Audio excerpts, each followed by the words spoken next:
बेहद परेशान है। उसकी परेशानी का कारण उसकी बड़ी बेटी शोभना थी, जिससे कोई भी शादी करने को तैयार ही ना होता। किसी न किसी वजह से हमेशा शोभना रिश्ते के लिए मना कर देती और इसी बात से माँ को बेहद चिंता थी। बढ़ती उम्र और नाकाम रिश्ते। तो दूसरी तरफ एक गरीब घर की लड़की शोमिता, जो कि ऑटो ड्राइवर रिक्शे वाले की बेटी थी। शोमिता के घर का गुजारा बड़ी ही मुश्किल से चलता, यहाँ तक कि कई बार उसे खुद ही ऑटो चलाकर ग्राहकों को बिठाना होता था और उनको उनकी जगह पे छोड़ना भी होता था। उसकी जिंदगी बड़े ही गरीबी में कट रही थी। तो दूसरी तरफ शोभिता का चक्कर उसी कॉलेज में पढ़ने वाले दीपक नाम के लड़के से चल रहा था। वह उससे बेहद प्यार करती थी और यही वजह थी कि वह अपनी माँ के लाए हुए सारे रिश्तों को मना कर देती थी। एक दिन दीपक अपने पूरे परिवार के साथ शोभना के घर आया। शोभना सज धज कर सुंदर कपड़ों में अच्छे गहने पहनकर बैठी हुई थी। शोभना को देखकर तुरंत ही दीपक के परिवार वालों ने रिश्ते के लिए हाँ कर दी और ये रिश्ता 1 महीने बाद पूरा होने वाला था। तो दूसरी तरफ शोभिता भी अपने घर की छोटी सी सब्जी के खेत से सब्जियां तोड़ रही थी। वहीं पास में ही रहने वाली सुमित्रा देवी ने उसे अपने बेटे रघुवीर के लिए पसंद कर लिया। मुझे आपकी बेटी बहुत पसंद है। मैं ऐसे ही कामकाजी और घरेलू लड़की की तलाश में थी जो मेरे परिवार को पूरा कर सके। और इस तरह ठीक 15 दिन बाद शोभिता की शादी बड़े ही धूमधाम से रघुवीर के साथ हो जाती है। दोनों की शादी में खूब सारे लोग आते हैं अगल बगल के और छोटे से मंडप में दोनों का विवाह संपन्न हो जाता है। शोभिता अपने ससुराल आती है। ससुराल में उसकी पहली रसोई की रस्म जो होने वाली थी, उसकी भाभी उसे रस्म के बारे में बताती है और यहाँ शोभिता रसोई की पूरी जिम्मेदारी अपने हाथों में लेती है। वह पहले से ही रसोई के काम और घर के काम काजों में बेहद निपुण होती है। बहुत ही कम समय में वह सब्जियों को काटती है बढ़िया से, मानो कि 2-4 हाथों। एक तरफ सब्जी पकाती है, दूसरी तरफ रोटी बनाती है। इस तरह कुछ ही टाइम में वह घर की सारे कामों को खत्म करके पहले रसोई के रस्म को निभाती है। अपने सास ससुर, अपने भैया भाभी सबको घर की मेज पर खाना परसती है। सास ससुर तो बेहद खुश होते हैं। यहाँ भैया भाभी भी तारीफ करते थकते नहीं। आहा, इतने दिनों बाद अच्छा खाना मिला है। तो दूसरी तरफ शोभना की शादी भी नजदीक आ जाती है। बड़े ही धूमधाम से, जश्न से, ढोल नगाड़े, खूब सारे बारातियों के साथ शोभना की शादी होती है। क्योंकि वह एक अमीर खानदान से होती है तो शादी में किसी तरह की कोई कटौती नहीं। लेकिन शादी करके जब वह पंजाबी परिवार में आती है तो अपने ससुराल वालों के रंग ढंग देखकर उसे कुछ समझ ही नहीं आता। क्योंकि शोभना अपने घर की इकलौती बेटी होती है, उसे खाना पकाना तो आता ही नहीं। उसने कभी रसोई घर में पैर भी नहीं रखा होता और यहाँ उसकी शादी पंजाबी घर में होती है। उसने दीपक से लव मैरिज तो की थी। सास पंजाबी तौर तरीके सिखाने की बेहद कोशिश करती है। शुरुआत में एक हफ्ता वह अपनी बहू को पंजाबी खाने के बारे में बताती है। अरे बहू, हमारे यहाँ तो सरसों का साग, मकई की रोटी, पनीर टिक्का, शाही पनीर, कढ़ाई पनीर, चाउमीन, बर्गर हम लोग तो खूब खाते हैं। मलाईदार मक्खन मार के चाय, ये सब तो हमारे यहाँ होता है। देखो बेटा, दीपक तुम्हें बेहद पसंद करता था, इसलिए मुझे इस रिश्ते के लिए मानना पड़ा क्योंकि मैं अपने बेटे की खुशी चाहती थी। अब तुम इस घर में आ गई हो तो इस घर की जिम्मेदारियां मैं तुम्हें सौंप रही हूँ। आज बहुत सारे मेहमान आए हैं, बढ़िया सा खाना पका लेना। ऐसा कहकर सास रसोई घर से चली जाती है। बथुआ, मेथी, पालक और सरसों के साग को थमा देती है शोभना के हाथों में। शोभना को कुछ भी समझ नहीं आता, लेकिन थोड़ा बहुत जो उसने अपने सास से सीखा होता है या यूट्यूब से देखा होता है, उन सब तरीकों के हिसाब से वह हर साग को बारीक काट लेती है। उसके बाद वह गोल गोल पराठा बनाकर तैयार करती है। उसने सोच लिया होता है कि इसमें मक्खन तो खूब सारा डालना है क्योंकि पंजाबी परिवार है, मक्खन की तो इस्तेमाल होगा ही। ऐसा ही सोचकर वह सरसों का साग और मकई की रोटी बनाने के बारे में सोचती है। सरसों का साग पककर तैयार हो जाता है और मकई की रोटी भी बना ही लेती है। और ये सब करने के बाद जब उसके आंगन में खूब सारे मेहमानों पर उसकी नजर जाती है तो वह बारी बारी हर मेहमान के पास जाकर सरसों का साग, मकई की रोटी और साथ ही साथ उसने यूट्यूब से देखकर छोले पूड़ी भी बनाए होते हैं, वह छोले पूड़ी भी सबको देती है और दही वाला रायता, साथ में मलाईदार मक्खन चावल की खीर। सभी लोग शोभना के बने हुए हाथों के खाने की बेहद तारीफ करते हैं। इस तरह अपनी पत्नी की वाहवाही देखकर दीपक को बेहद खुशी होती है। अरे वाह शोभना, मुझे लगा था तुम नहीं कर पाओगी।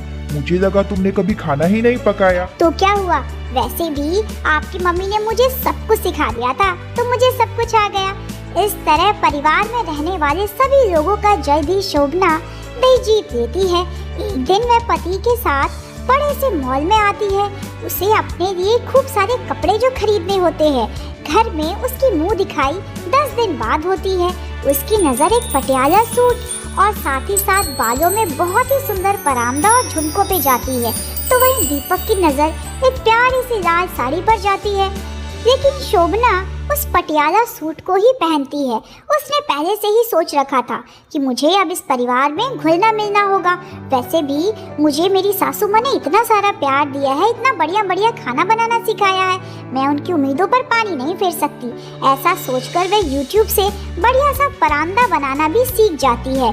जल्द ही दीपक उसे टीवी और YouTube के सहारे से भांगड़ा डांस भी सिखा देता है, क्योंकि इसी महीने में 10 दिन बाद दोनों की मुंह दिखाई होती है, जिसमें पंजाब से खूब सारे लोग उन्हें देखने और आशीर्वाद देने के लिए आ रहे होते हैं। दोनों पति पत्नी रात को लगातार प्रैक्टिस करते हैं और कुछ ही टाइम में शोभना को बढ़िया सा भांगड़ा डांस भी आ जाता है।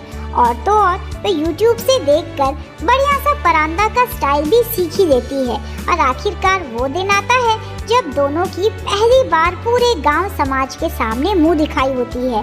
दोनों एक दूसरे के साथ बेहद जज रहे होते हैं। पीले रंग का सूट जो कि शोभना ने पहना होता है और साथ में परांदे का डिजाइन। तो इधर पति दीपक ने भी पगड़ी बांधकर खूब ही बढ़िया से कुर्ता पजामा और साथ में छोटी सी तलवार भी रखी होती है। अपने बेटे बहू को इस तरह देखकर सास की खुशी का ठिकाना नहीं होता। कुछ ही देर में जल्दी से शोभना अपने रसोई घर में जाती है और जो उसने YouTube पर अपनी सास से पंजाबी खाने के बारे में देखा या सीखा होता है, सबको बनाना शुरू कर देती है। पनीर के 4-5 आइटम, तो वही दही, खीर और बाकी मक्खन मार के पराठा भी जल्द ही बन ही जाता है। आंगन में जितने भी रिश्तेदार होते हैं वे धीरे धीरे खाने का जायका लेते हैं। सभी को शोभना के हाथ का बना हुआ पंजाबी देसी खाना बेहद पसंद आता है। जितने भी लोग अमृतसर और पटियाला से आशीर्वाद देने के लिए आए होते हैं, दोनों के लिए बेहद खुश होते हैं और सास की बेहद तारीफ भी करते हैं।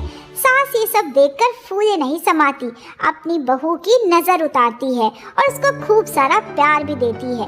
तो इस तरह दूसरे परिवार से होने के बाद भी शोभना, जो कि लव मैरिज करके अपने पति दीपक के साथ पंजाबी परिवार में आई होती है, अब अपने परिवार के रंग ढंग में घुल ही जाती है। अपने परिवार को बेहद खुश रखती है, उनके खाने पीने और उनके संस्कारों का भी बेहद ध्यान रखती है।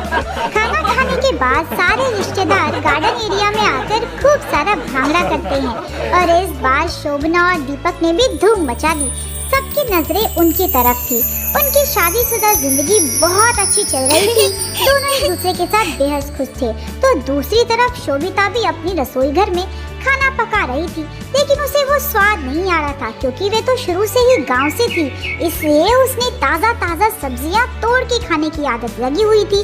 जब भाभी आसपास के सुपरमार्केट से सब्जियां लेकर आती तो वह शोभिता को बिल्कुल भी पसंद नहीं आती। जैसे तैसे वे खाना तो पका ही देती थी, लेकिन वे देसी मिट्टी का स्वाद, देसी सब्जियों का स्वाद उसे भुलाया ही नहीं जा रहा था। एक दिन वे अपने पति और भाभी से बात करती है। अगले दिन उसका पति छुट्टी लेता है और पास के ही नर्सरी से खूब सारे छोटे छोटे मटर, बैंगन, गोभी, शिमला मिर्च, आलू, टमाटर के बीज लेकर आते हैं। दोनों की छत काफी बड़ी होती है, इसलिए छोटे छोटे पौधे वे अपनी छत पे ही उगाते हैं।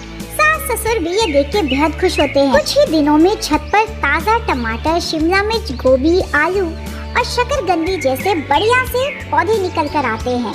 अरे वाह, तुमने तो सच में हमारी छत को ना खेत बना दिया है। अब देखिएगा भाभी, जो मैंने ये सारी सब्जियां समेटी है ना, ये गोभी, टमाटर, आलू, शिमला मिर्च, इनसे कितनी स्वादिष्ट सब्जी बनेगी।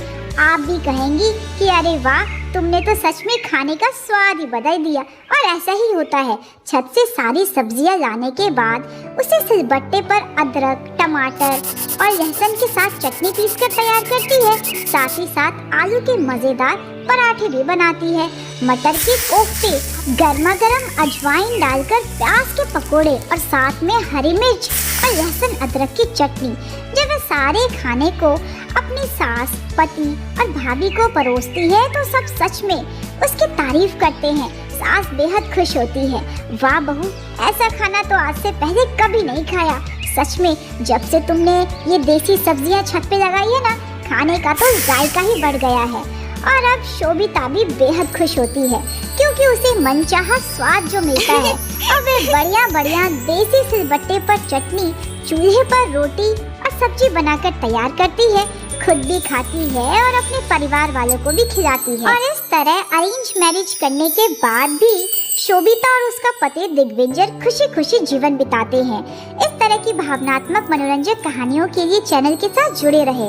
ये कहानी आपको कैसी लगी और आगे आने वाली कहानी कैसी होनी चाहिए, ये कमेंट बॉक्स में लिखकर जरूर बताएं।